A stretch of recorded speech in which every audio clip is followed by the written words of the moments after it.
Welcome to another podcast of ICANN Media. I'm your host, Rob Hislop, and we are coming to you from the Global Petroleum Show. It's the final day of this event, so we're running around trying to talk to as many people as we can, and one gentleman who's graciously decided to help us out is with United Safety, Sher Alizander. Thank you very much for being here. Thank you, thank you. Now, you have some new technology that you're showing off here at the GPS. Yes, exactly. We have just inaugurated our new Tech Shield product at the show.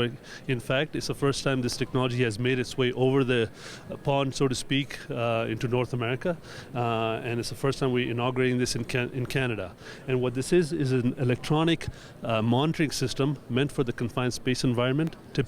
I'm just going to ask you, when you say confined space, what exactly are you talking about? Sure. At refineries, there's a season where there's a turnaround event that occurs, and during a turnaround, there's a lot of maintenance activities that go on certain vessels that are at a refinery site. And typically workers have to go into certain areas within the vessels, and they're very confined. Hence the confined space in there. There are areas that are very difficult to maneuver, get into, and they can be very dangerous. And what you have are safety watch personnel outside of the entry points of these vessels, and just to make sure that everything is okay inside. They don't have any visibility inside of the vessels, as they're not allowed to go inside of the vessels, but they're able to knock on the vessel itself and maybe tap in and ask if everything's good every now, periodically, every 15 minutes or so. And the workers inside will respond accordingly. With this new system, what we've done is actually through an electronic means control the access into that confined space entry. Workers with authorized cards will be able to enter, and those that do not have the permissions to go in will not be able to enter the confined space entry. The second thing is that we've got cameras inside of the confined space vessel as well. So for the first time, you have actual visibility inside and what the workers are doing. You can not only enhance the safety level, but also the productivity level that is taking place inside of the confined space entry.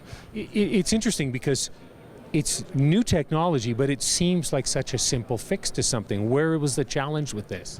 It's a very interesting question, and it's a question that I ask myself all the time as well. Like, why did it take so long, and why it wasn't done before?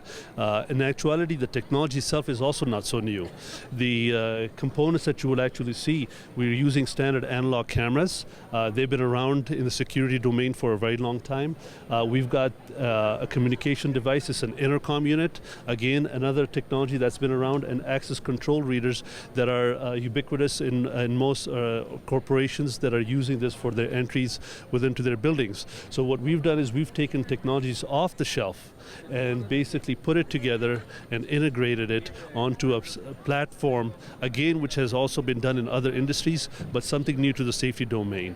One new piece of technology that we have added to this are the gas detectors, which is quite common in our environment. Let's just step back and you can show us what you mean.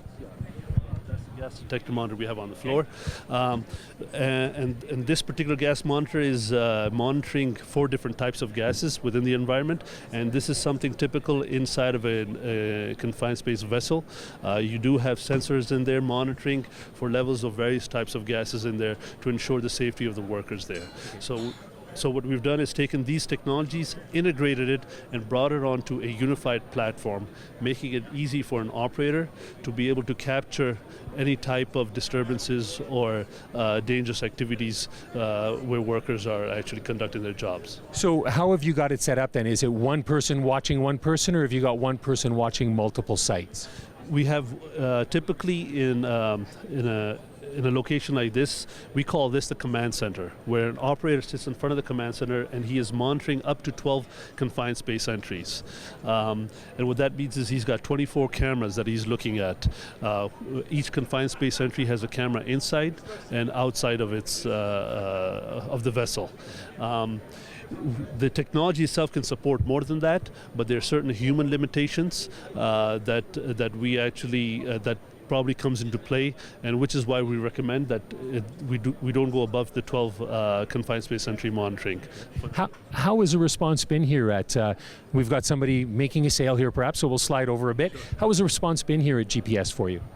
Very good, actually. Although the traffic here has been at the show, it has been as high as the previous, but there's been a lot of interest coming into our booth regarding the TechShield product. This is something new, and a lot of interest coming in because it's not something that they've seen at this, like as I said before, this side of the pond. This has been around in Europe for quite some time, since 2007, I believe, since 2008, but it's taken some time for it to get across over here. Sher, thank you very much for your time. Thank you. Thank you very much. We've been chatting with Sher Alizander here at the Global Petroleum Show on ICANN Media.